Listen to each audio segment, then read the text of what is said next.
परमेश्वर के प्रेमी नियंत्रण के सामने समर्पण करें।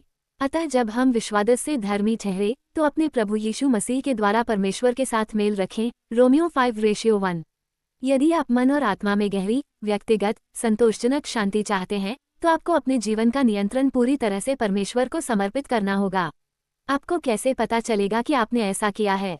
एक समर्पित जीवन का प्रमाण हमेशा आज्ञाकारिता में पाया जाता है।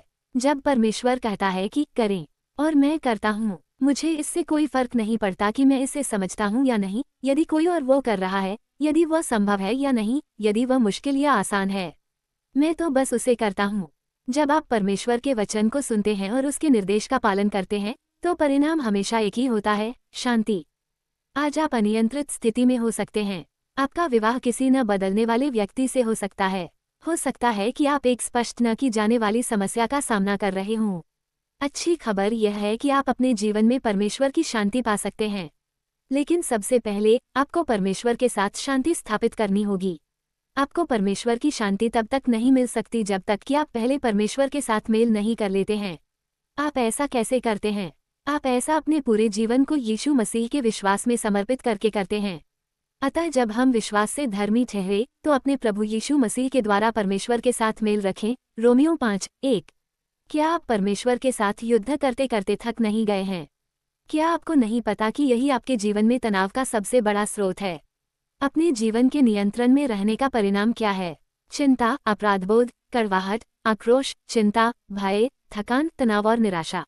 यीशु मसीह को अपने जीवन में प्रथम स्थान देने और जो कुछ भी वह चाहता है उनके प्रति पूरी तरह से समर्पित होने का परिणाम क्या है?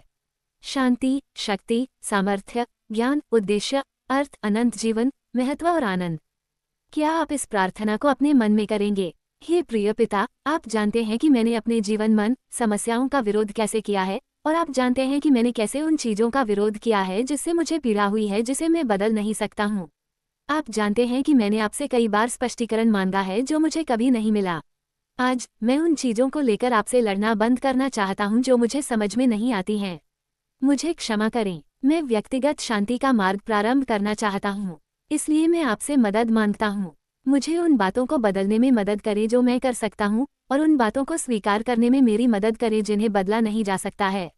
जब चीज़ें समझ में नहीं आती हैं तो अपनी प्रेम से भरी देखभाल पर भरोसा करने के लिए मेरी मदद करें। मुझे ये विश्वास करने में सहायता करें कि आप एक भले परमेश्वर हैं और आपके दिल में मेरी सबसे अच्छी रुचि है। आज मैं अपने पूरे जीवन को आपकी प्रेमपूर्ण देखभाल और नियंत्रण के लिए बिना शर्त समर्पण करता हूँ। कृपया मुझे अपनी शक्ति, ज्ञान, शांति और उद्देश्य प्रदान करें। मैं विश्वास के द्वारा परमेश्वर के साथ मेल करना चाहता हूँ ताकि मैं आपके द्वारा यीशु मसीह में आपकी शांति पा सकूँ। आमीन।